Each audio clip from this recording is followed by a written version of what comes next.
Vale, estamos grabando la tutoría y creo que la pantalla correcta en este caso. Bien, lo que estuvimos viendo entonces es cómo se diseñan las bases de datos. Es decir, nosotros sabemos que para almacenar los datos necesitamos estructuras y cómo llegamos a esas estructuras a partir de un análisis de requisitos, un diseño conceptual, un diseño lógico y finalmente el diseño físico, que es lo que vamos a empezar a ver hoy. Para llegar a realizar el diseño físico, para llegar a crear esas estructuras concretas dentro de nuestro gestor de base de datos, necesitamos, igual que en casos anteriores, un lenguaje, en este caso el lenguaje de definición de datos. Y digamos que es una parte del SQL. En este caso, como hemos comentado, el DDL lo que permite es crear, modificar y eliminar objetos de la base de datos. Aquí hemos puesto algunos ejemplos, pero luego podremos crear otros objetos. En principio, estructuras, vimos los tipos de relaciones y en esos tipos de relaciones vimos que había los tablas permanentes o objetos permanentes y estructuras temporales, y dentro de los objetos permanentes teníamos las tablas y las vistas, tanto las instantáneas, materializadas o no. ¿Vale? Entonces, ¿cómo creamos esas estructuras? Pues con ese lenguaje que vamos a comenzar a ver hoy, ¿vale? Sabiendo que lo que podemos es crear, modificar una vez que están creadas y eliminarlas en el caso de que ya no las necesitemos, tanto tablas como vistas. Ya por recordar un poquito, las tablas son aquellas estructuras que almacenan realmente los datos, ¿vale? Mientras que las vistas son la definición de una consulta que hay que realizar cada vez que alguien me quiera solicitar los datos existentes o los datos relacionados con esa vista. En realidad, a no ser que sean las vistas materializadas o las vistas instantáneas, las vistas no almacenan datos en sí, sino que almacenan la consulta que permite recuperar esos datos. Lo veremos más adelante. Bien, y para crear esas estructuras necesitamos no solo el gestor de base de datos, en nuestro caso el gestor de base de datos va a ser Postgre, sino que además esas estructuras estarán vinculadas, estarán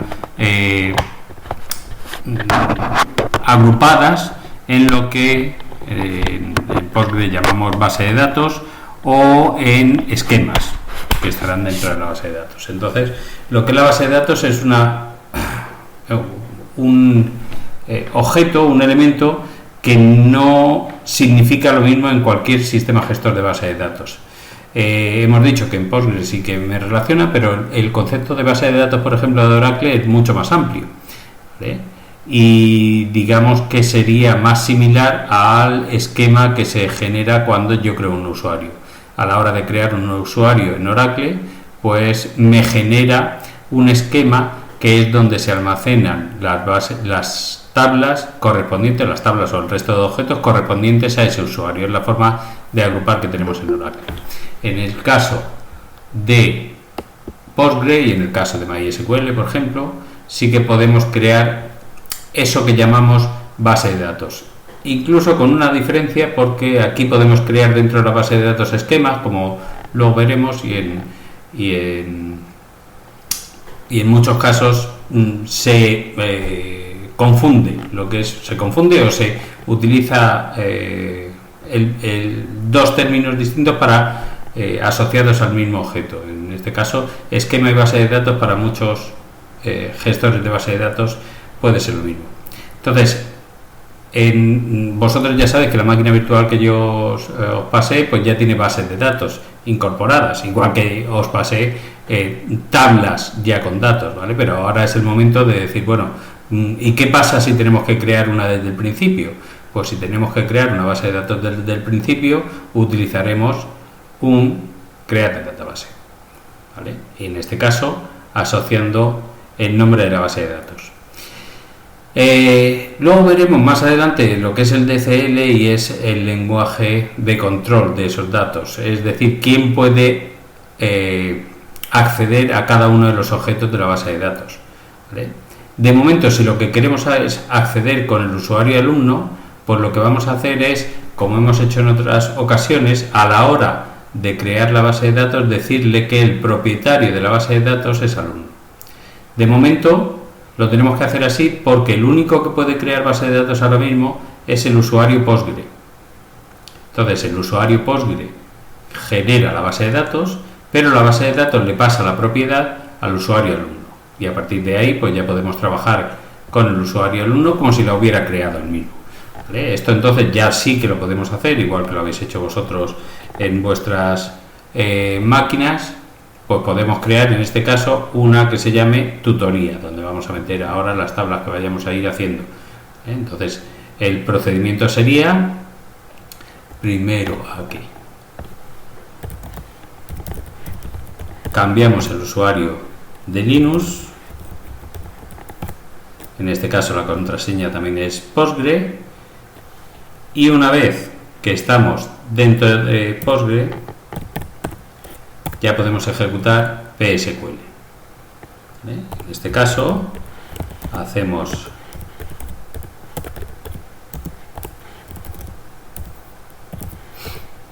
la creación de la base de datos tutoría y le asignamos la propiedad al usuario alumno para que podamos entrar con ese alumno. Esa es la creación de la base de datos, es decir, la estructura que me permite almacenar luego el resto de objetos. Una vez creada la base de datos y asignada al usuario alumno ya podemos salir, y podemos salir también del terminal de Postgre. Hemos vuelto a un terminal del usuario alumno, con lo cual ya podemos introducirnos en el cliente PSQL para poder trabajar con la base de datos de tutoría. Bien. Evidentemente esta base de datos está de momento vacía. Vale, aquí sí existe, aquí yo puedo meterme a esta base de datos, está vacía, pero existe. En esta unidad sí que conviene, y en la siguiente, que vayamos haciendo tanto de manera gráfica como de manera, porque se pide en vuestro currículo que lo hagáis también de manera gráfica y en terminal de texto. Esa base de datos todavía no está, no hemos creado una conexión para esa base de datos, ¿vale? Y aunque ya lo habéis hecho muchos, pues es el momento de crear una nueva conexión. Evidentemente la base de datos a la que nos vamos a conectar es la base de datos Postgre, y ahora lo que habrá que dar es a dónde nos vamos a conectar. Localhost significa el equipo propio, a nuestro propio equipo, es decir, no haría falta ningún tipo de red local ni nada de eso. La base de datos es la que viene, en este caso la base de datos es la que acabamos de crear, que es a la base de datos tutoría, y luego ya con el usuario con el que nos vamos a conectar, alumno y alumno. ¿Vale? El resto de características, lo podemos dejar, a ver que pueda, con los datos que viene. Y aquí, si os fijáis, ya está lo que es la base de datos tutoría en esta conexión, que se ha llamado igual, pero bueno, esa es la conexión. Esta es la base de datos a la que podemos acceder dentro de esa conexión, y fijaos que puede haber varios esquemas. Lo que pasa es que en principio, si yo no le asigno uno propio, pues en principio por defecto utiliza el esquema public. Evidentemente en el esquema public, pues fijaos que podemos incluir tablas, vistas materializadas, índices, pero por mucho que le demos no tenemos ninguna, ¿vale? Entonces hemos creado una conexión a una base de datos, en este caso una conexión a la base de datos tutoría. De momento sin tablas, pero aprenderemos cómo podemos crear esas tablas. Bien, es importante que en este caso podemos hacer lo que hemos dicho, 3 operaciones, ¿vale? Con cualquier objeto, siempre y cuando no sean filas, ¿vale? Las filas ya veremos que será de otra forma, pero si yo tengo que crear una tabla, lo haré con el create table, con el create table, ¿vale? Y si tengo que crear una vista, también será create view. Entonces, con esos objetos que hemos visto que se pueden crear, que nos aparecía en el de Beaver, con esos objetos que podemos crear, podemos hacer 3 operaciones con cada uno de esos objetos: crear, modificar o borrar. Y siempre será el create para crear un objeto de ese tipo, el alter para modificar y el drop para borrar. Luego veremos en la siguiente unidad que con las filas, en vez de 3 operaciones, ¿vale?, también podremos hacer esas 3 operaciones, pero ya los comandos variarán. Pero en cuanto a objetos, siempre será create, alter o drop, ¿vale?, y seguido pues del tipo de objeto que vamos a generar o a modificar o a borrar. En este caso, si voy a crear una tabla, pues tendré que darle el nombre de la tabla, el nombre y el tipo de cada una de las columnas que van a formar esa tabla, y si existen restricciones. Esas restricciones, que como veremos pueden ser de clave primaria, de clave ajena, o bien restricciones sobre otras tablas. ¿Qué significa modificar una tabla? Modificar una tabla es modificar la estructura de una tabla, y es cómo está compuesta la tabla, no con qué datos, ¿vale? Si modificamos los datos de la tabla, ahí no tendremos que utilizar un alter. Veremos luego cómo modificaremos los datos, pero en principio el alter significa que yo modifico la estructura, y la estructura son las columnas que la forman o bien las restricciones que hay sobre esa tabla, ¿vale?, no sobre los datos. Y si hago el drop, lo que estoy borrando es la tabla completa, incluido sus datos, si es que me lo permite, porque no haya ningún impedimento, por ejemplo, de claves ajenas o eso. Bueno, pues hemos dicho que hay 3 operaciones. La primera es la de creación. Pues vamos a ver qué podemos hacer con esa creación de tablas, ¿vale? En principio, la sintaxis, hemos dicho que le tenemos que decir el nombre de la tabla. Fijaos que el esquema es opcional. Si yo no le digo el esquema, pues se va a ir al esquema public, al public, que es el que hemos visto antes. Lo que sí tendré que darle es el nombre de la tabla, y luego cada una de las columnas con su tipo de dato: columna 1 y tipo de dato, columna 2 y tipo de dato, columna n, pues tantas como yo quiera, y tipo de dato. A ver, que ponga esto un poco mejor, que este se me ha ido un poco. Bueno, lo pondré luego, ¿vale? Entonces, en principio, aunque así estaría bien, yo lo puedo poner todo seguido, pues en principio cada columna en una fila queda mejor, ¿vale? Esa es la sintaxis, donde hay que especificar obligatoriamente, vuelvo a repetir, nombre de tabla, columna, nombre de cada una de las columnas y tipo de dato de cada una de esas columnas. Vale, hemos dicho que estamos haciendo un recorrido. Desde el análisis de requisitos hemos pasado por el diagrama entidad-relación, ¿vale?, y luego hay un paso que veremos más adelante, que es de un diagrama entidad-relación se genera un esquema relacional. Es que este esquema relacional indica las tablas que existen, ¿vale? Pues aquí tenemos una tabla que es accounts, otra tabla que es account roles y otra que es roles, ¿vale?, y la estructura de esas tablas. Pues en este caso, en la de account, tiene el user ID y luego otros 5 columnas más, atributos. En este caso, el user ID es además una restricción, tiene una restricción de clave primaria. En el caso de los roles tenemos un atributo para la clave primaria y luego solo un único atributo adicional, que es el nombre del rol.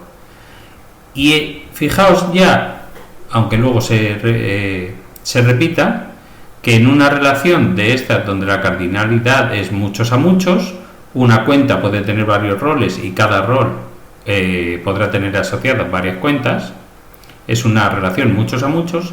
Esto se transforma en lo que es la relación, aparte de las entidades que se transforman en tablas, lo que es la relación se transforma en una nueva tabla.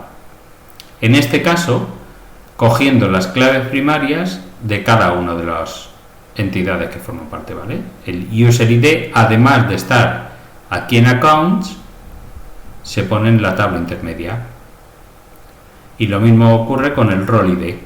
El rol ID, además de estar en la tabla que surge de la entidad roles, también está, ¿vale?, en la tabla intermedia. Aquí me falta una cosa, porque evidentemente si yo le pongo un atributo más a lo que es la relación, pues me faltaría el atributo de esta relación, el granted all, ¿vale? Pero bueno, se puede entender, ¿de acuerdo? Entonces partimos de un diagrama entidad-relación a nivel conceptual, luego pasamos al nivel lógico, al esquema relacional, y ahora vamos a coger este esquema relacional donde ya sé qué tabla hay, sé qué atributos tiene, sé qué restricciones existen sobre los atributos. Pues voy y empieza. Dice, pues ahora queremos crear esas tablas que hemos obtenido después del diseño, queremos trasladarlas al gestor de base de datos. Y lo primero dice que vamos a crear la tabla accounts con las columnas que hemos visto antes. El user ID, que será su clave primaria, y luego otra serie de columnas sobre las que hemos creado algún tipo de restricción, ¿vale? El username, por ejemplo, que no se pueda repetir, lo veremos más adelante, ¿vale? ¿Cómo se haría esto? Pues tenemos la solución aquí. Yo puedo hacer crear la tabla de cuentas, ¿vale? A ver. Y en este caso ya es DDL, ya es una parte del SQL, con lo cual hay que darle las cosas como las quiere el SQL. Es decir, yo tengo que utilizar las palabras clave, el create table, con el nombre de la tabla que voy a utilizar y de cada una de las columnas su nombre y su tipo. Y luego ya si hay alguna restricción más. Entonces yo puedo, en este caso,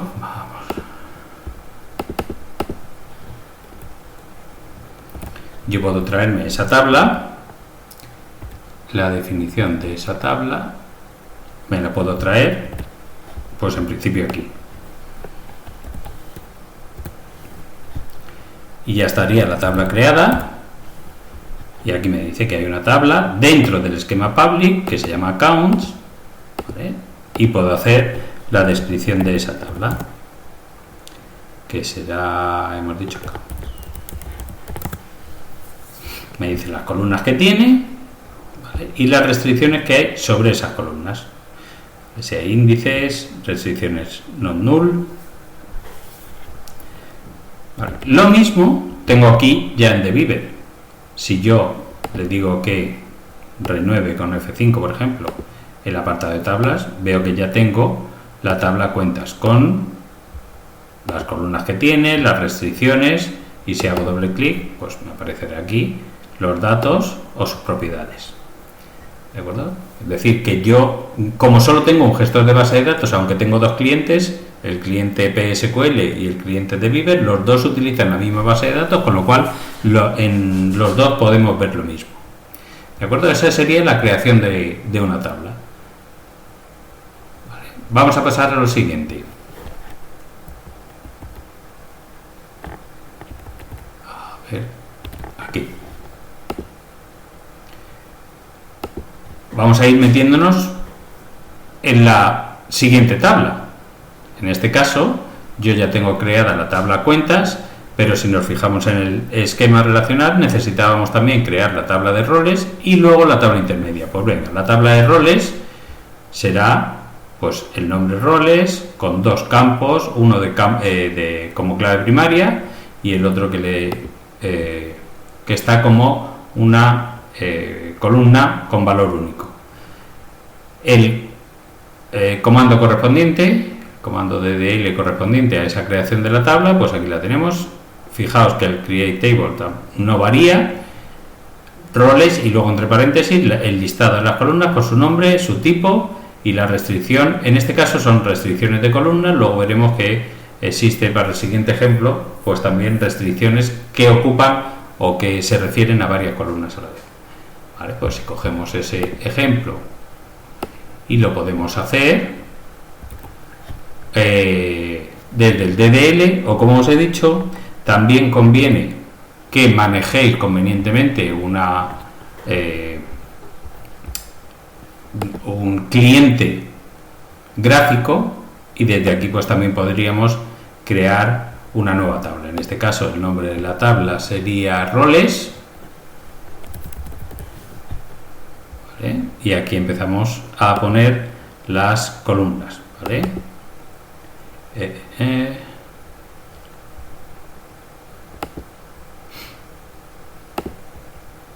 En este caso la columna primera sería rol ID, el tipo de datos no es varchar, tenemos que elegir el serial,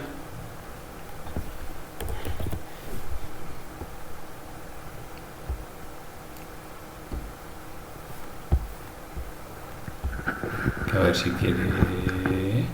Alberto, ¿le has puesto ese nombre a rol ID por...? Es que creo leer relo. Sí, está al revés. Vale. Así. Gracias. No. Vale, y luego, si queremos en principio que sea, pues no nulo. En este caso, al ser clave primaria, como luego va a ser clave primaria, no es necesario que le pongamos el no nulo, aunque si lo ponemos tampoco pasa nada, ¿vale? Tendríamos ya ese atributo y podríamos crear una nueva columna, en este caso el role name, que sí que va a ser varchar, ¿vale? De tamaño 255, vale, y en este caso sí que nos pide que lo pongamos como no nulo. Estas serían lo que son los atributos. Luego tendríamos las restricciones, y aquí tendríamos, si lo necesitamos, pues crear una nueva restricción. En este caso, pues nos dice que una de las restricciones es la de clave primaria, y sí que es cierto que ese rol ID tiene que ser clave primaria. ¿Vale? Una restricción más, pues sí, tenemos que el nombre además tiene que ser único. ¿Vale? Una vez que hemos definido todo, en este caso según lo que tenemos, el ejemplo que tenemos, ya lo tenemos todo definido, pues tendremos que guardar. Y nos va a decir en principio lo mismo que nosotros tenemos ahí, excepto que este constraint, ¿vale?, es opcional. ¿Vale? Es decir, esto, como veis, cualquier editor gráfico en realidad genera SQL, en este caso el DDL. ¿Vale? Entonces, ese nombre del constraint es opcional. Lo podría editar en el editor de texto y entonces ejecutarlo desde el editor de texto, ¿vale? Yo puedo decirle que le ponga a él automáticamente un nombre, ¿vale? O bien incluso, esto ya lo podríamos ejecutar, o bien decirle que el primary key va aquí. Son distintas opciones y entonces ya el rol ID lo podemos quitar aquí, ¿vale? E incluso el unique, de cualquiera de las formas. Ahora si queréis lo ejecutamos de la otra forma.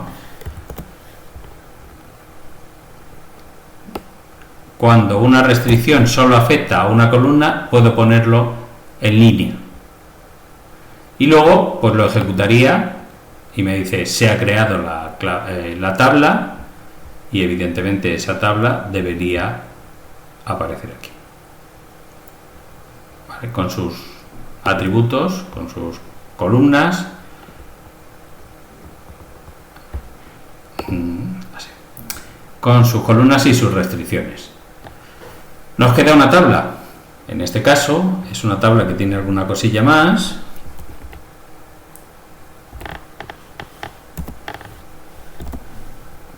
que es la tabla intermedia. Acordaos que esta tabla surge, a ver, de aquí. Es decir, esta relación se transforma en una tabla donde las claves primarias son los atributos identificadores de cada una de las entidades, el user ID y el role ID, y que además en este caso cada una de ellas tiene relaciones con la tabla de la que ha surgido esa clave, ese atributo de la clave primaria. En este caso a esto se le llama la clave ajena. User ID es una clave ajena de accounts y role ID es una clave ajena de roles, que referencia a roles como veremos más adelante, ¿vale? Entonces estábamos haciendo esta tabla, y para hacer esa tabla con todas sus restricciones pues hay que hacer alguna cosilla más.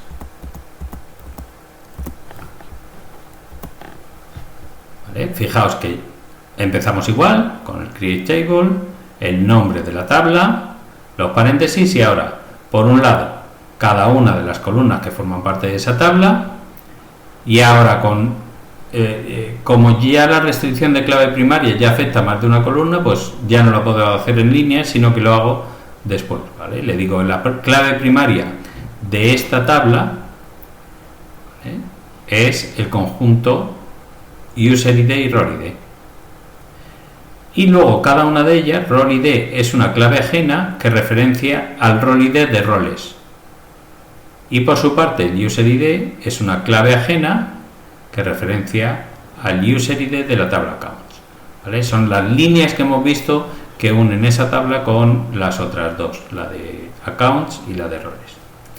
Bien, esto sí que lo podemos hacer en vez de... Hay muchas veces que es más sencillo hacer las cosas en el entorno gráfico, pero hay muchísimas veces que es más rápido hacer las cosas en el entorno de texto. Entonces ya cada uno podrá elegir, ¿vale? Yo voy a coger la sentencia correspondiente y vamos a generarla aquí. Para que yo pueda hacer estas claves ajenas deben existir evidentemente la tabla accounts y debe existir la tabla roles. Si alguna de las dos falla, yo no puedo hacer una clave ajena de una tabla que no existe, ¿vale? Evidentemente el resultado lo podemos ver también en el Debiver, o deberíamos poder verlo si no ha pasado nada.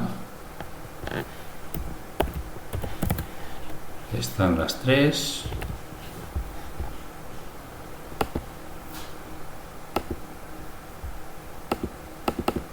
Y a ver por qué.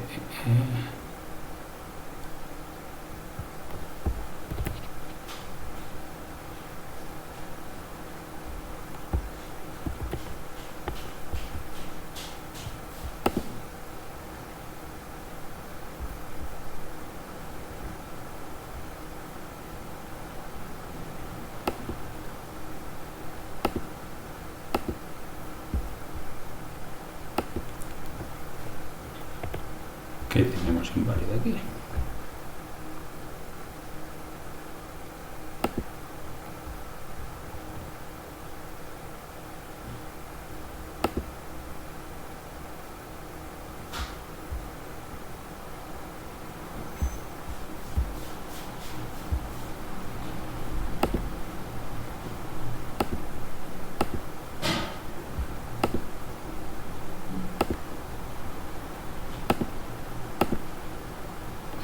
Vale, pues ha habido que reiniciar la conexión, ¿vale?, para que vuelva a aparecer. Vale, entonces tenemos las tres tablas y evidentemente con todas sus restricciones, las claves ajenas, ¿vale?, y las columnas que las tenemos por aquí. Vale.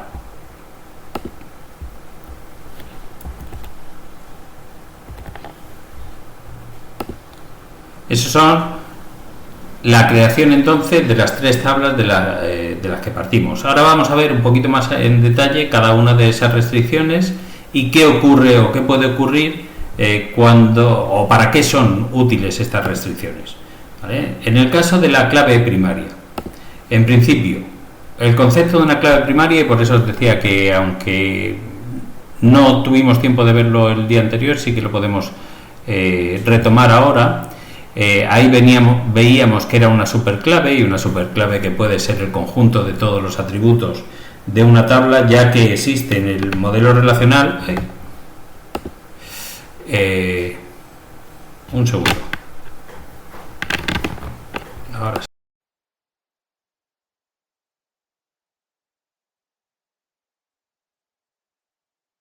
Tuplas, dos filas de una misma tabla no pueden ser exactamente iguales en todas sus columnas.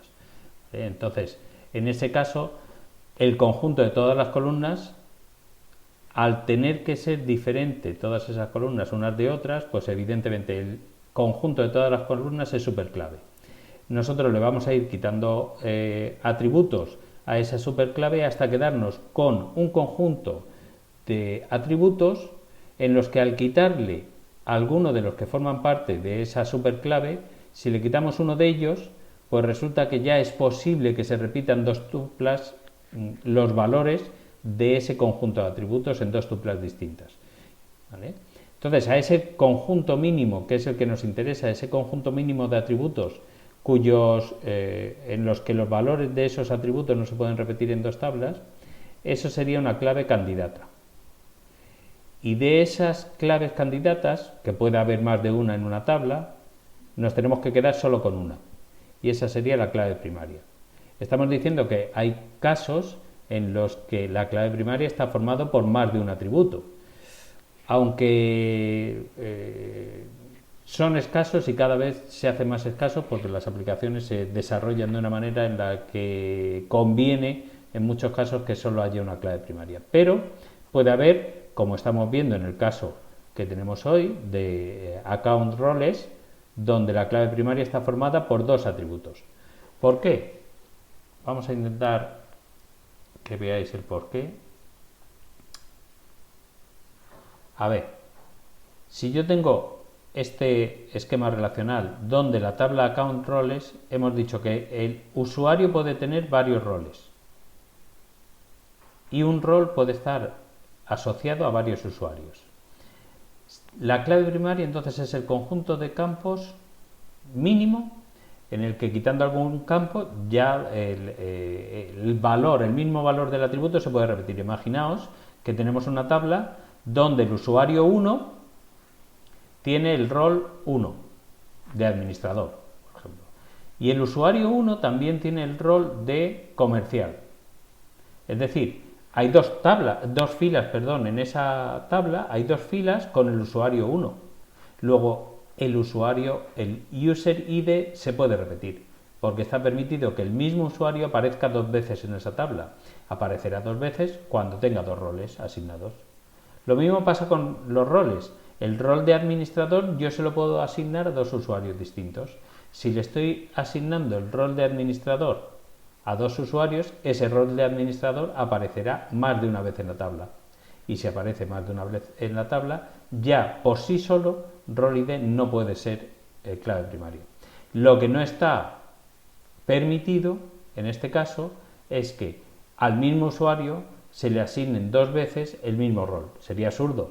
Si el usuario 1 ya tiene el rol administrador, no lo voy a decir otra vez, pues ahora el usuario 1 que tenga otra vez el rol administrador, si ya lo tiene.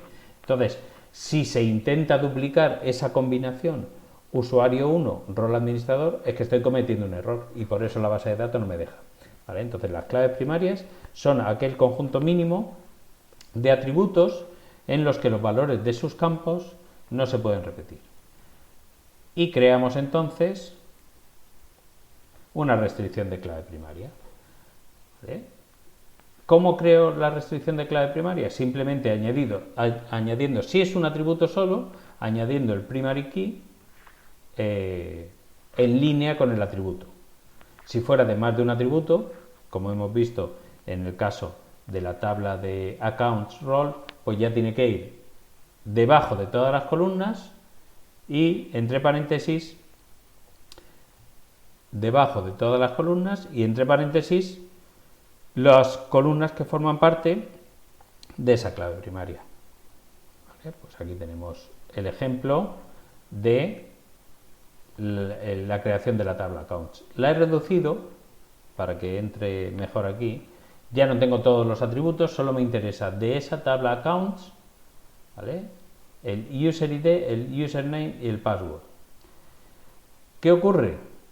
Que si yo ejecuto esta sentencia de nuevo, a ver,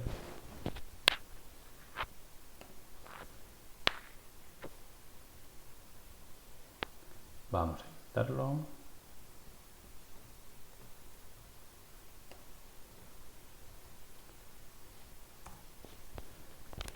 Me dice que no, que en el mismo esquema no pueden existir dos tablas con el mismo nombre y esa ya la tengo creada. ¿De acuerdo? Si quisiera yo borrar algún campo, ya veríamos que podríamos hacer un alter table y borrar alguna columna que no me interesa. En este caso, si vais a los ejercicios, veréis que en el primero de los ejercicios os pone, cuidado que habrá veces que te convenga borrar una tabla para poder hacer el ejercicio siguiente, ¿vale? Entonces, ¿cómo nos dice que borremos la tabla? Pues con el drop table y el nombre de la tabla. Luego se verá más adelante cascade. ¿Vale? En este caso hemos borrado, como teníamos una restricción también, pues tenemos que borrar además la restricción. Ahora ya sí, como ya no tengo esa tabla, la puedo crear de nuevo. La creo en este caso solo con 3 atributos. ¿Y para qué sirve entonces la clave primaria? Hemos dicho que para impedir que se repitan valores que en realidad no tienen que estar repetidos. Vuelvo a repetir que las restricciones se hacen para evitar errores, no se hacen para hacerle la puñeta al usuario que está intentando insertar datos. Vamos a intentar meterle datos.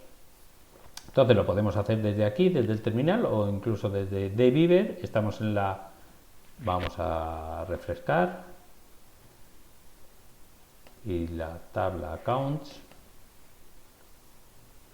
No, esto no ha refrescado convenientemente. Porque sigue teniendo...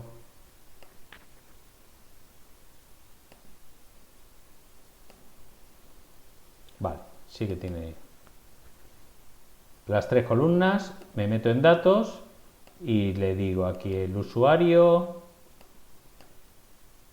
Vamos a insertar aquí. Vale. Este se lo puedo poner yo o le puedo dejar que lo ponga ahí, ¿vale? Y le voy a poner el usuario con username.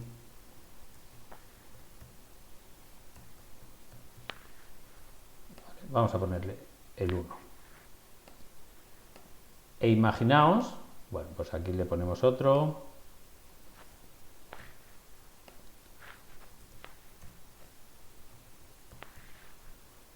Pero pasado el tiempo, imaginaos que aquí hay 1000 registros, pues yo quiero ponerle a otro usuario, le quiero poner otra vez el 1, que pueda ser con otro nombre y otra contraseña.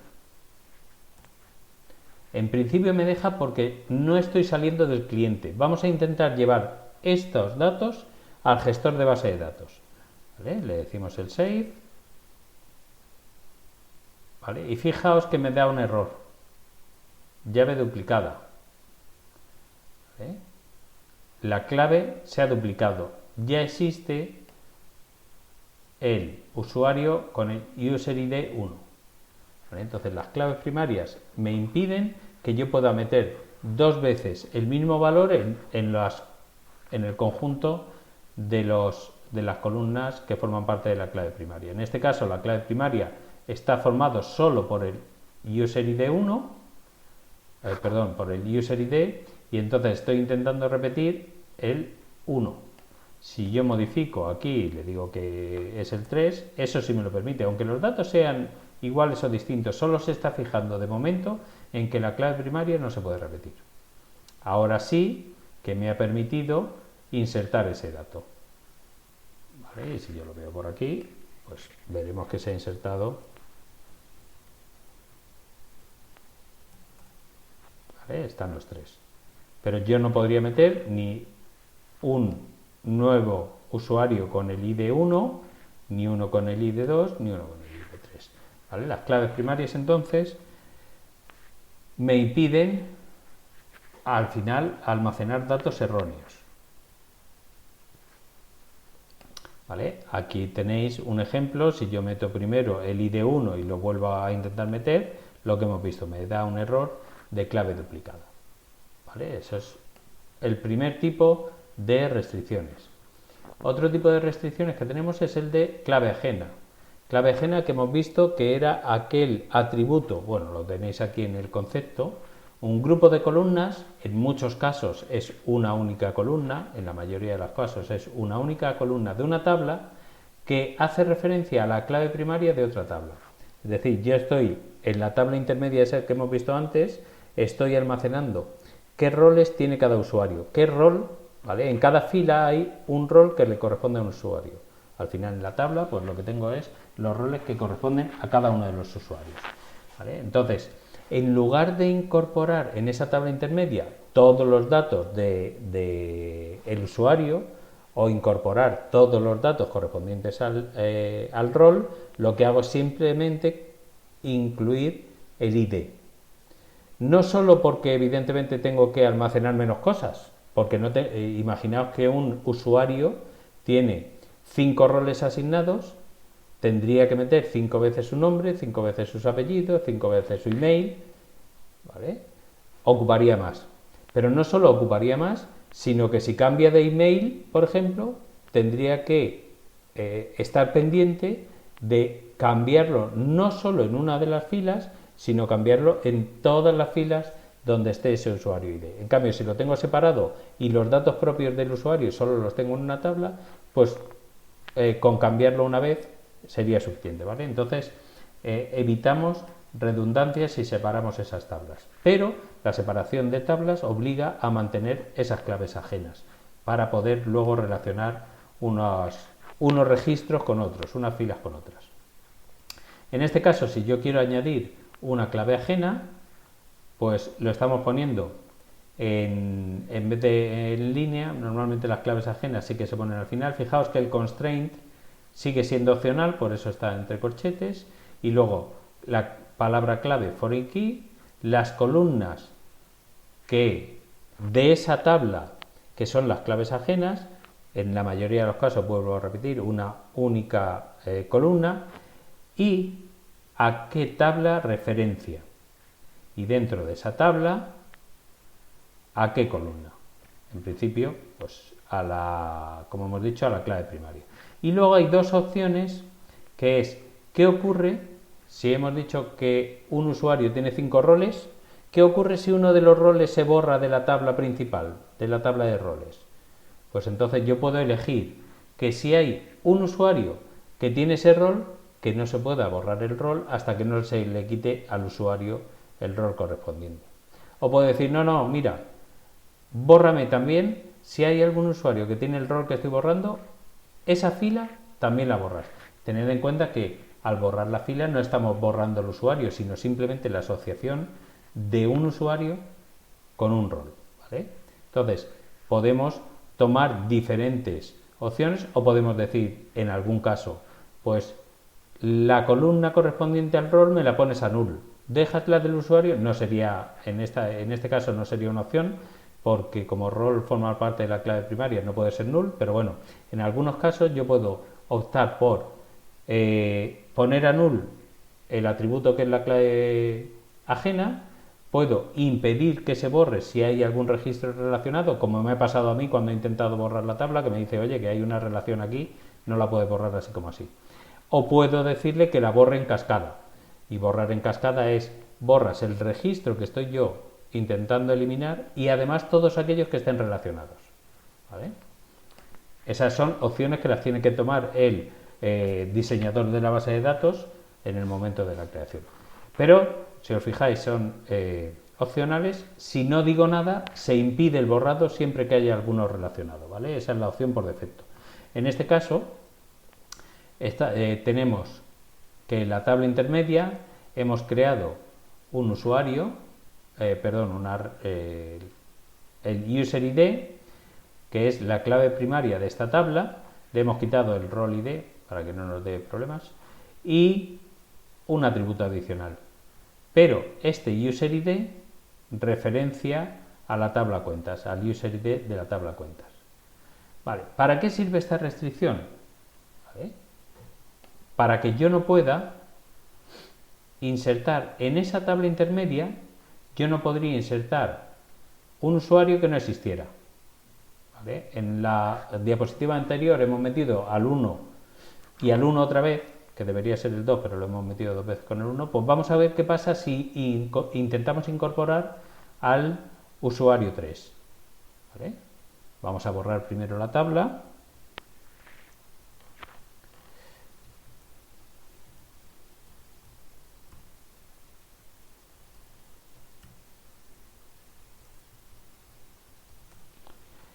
Y la vamos a crear con estas condiciones.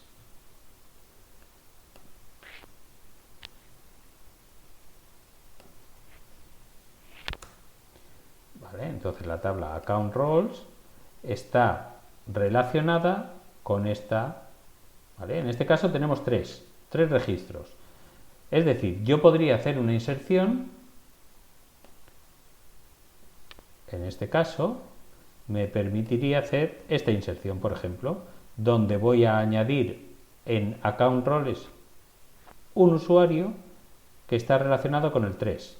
Como aquí sí existe el 3, pues este intento de almacenar estos datos sí que me lo permite y me dice que se ha insertado uno. Pero si yo intento hacer lo mismo con el usuario 4, no, en este caso ya no.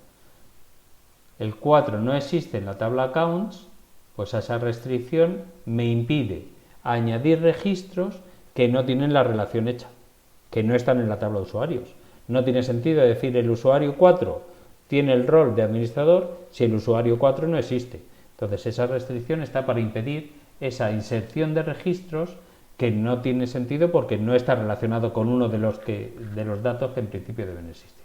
Esas son las claves ajenas y los posibles fallos que me pueden dar las claves ajenas. Evidentemente, si yo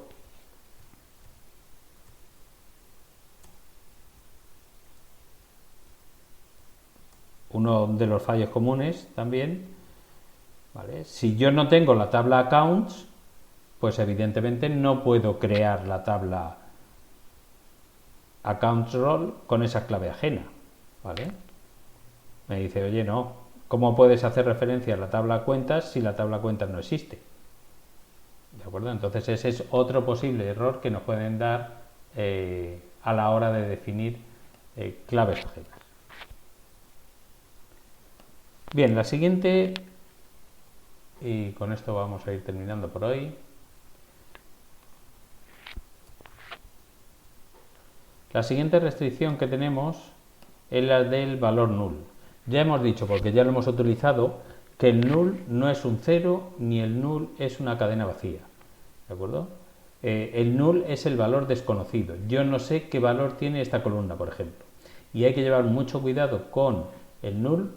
De hecho, cuando yo hago que una condición, por ejemplo, en un where donde le pongo que algo tiene que ser igual a null, no le pongo el símbolo del igual, le tengo que poner is null. No puedo comparar con null utilizando el símbolo del igual, ¿vale? Entonces, los null hay que llevar mucho cuidado, pero es algo que las bases de datos requieren utilizar, ¿vale? En este caso, yo puedo obligar a que alguno de los atributos no sea null. Cualquier clave primaria ya no permite, el gestor de base de datos no va a permitir que se almacene una fila donde alguna de las columnas de la clave primaria sea null. Pero yo además hay otros campos interesantes que puedo impedir que sean null. Por ejemplo, el nombre y los apellidos. Si alguien se va a matricular en mi centro, no voy a permitir que nombre y apellido sea null. A lo mejor puedo permitir que el nombre del padre o de la madre sea null, o que el sexo no lo quiera dar, ¿de acuerdo? Pero el nombre y los apellidos no. Entonces esos campos que yo quiero obligatoriamente, que si existe una fila con respecto a un objeto de la realidad, si existe una fila de ese objeto, al menos tiene que llevar una serie de datos, Al menos se tienen que aportar una serie de datos. Y aquí vemos, por ejemplo, que tanto el username como el password de esta account no pueden ser null. Es decir, yo no podría insertar una fila en accounts con un usuario, con un username, pero sin password. Me va a decir, no, lo siento, pero eso no lo puedo hacer. ¿Vale? Y entonces no se inserta. Por ejemplo, si yo tengo la tabla accounts creada e intento insertar esa cuenta con user ID e username, ¿vale? Pero sin password, pues me va a decir, cuidado, que no puedo. ¿De acuerdo? Vamos a hacerlo aquí. Vamos a crear la tabla. Vamos a insertar esos datos. ¿Vale? Y me dice que no puede. El valor nulo en la columna password no está permitido. ¿Vale? Con lo cual no puedo poner aquí donde correspondería el password un null. ¿Vale? Entonces una restricción not null impide que se almacene una fila si en esos campos que están definidos como not null no se le asigna un valor. Sí que podría hacer, ¿vale?, una inserción donde yo aquí le digo y el password, y por aquí le digo el password es así. Esa ya sí me lo permite. ¿Vale? Bueno, alguna cosilla que lo tenemos que dejar aquí.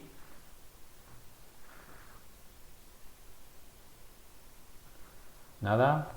Bueno, pues agradeciendo vuestra presencia, voy a detener la grabación.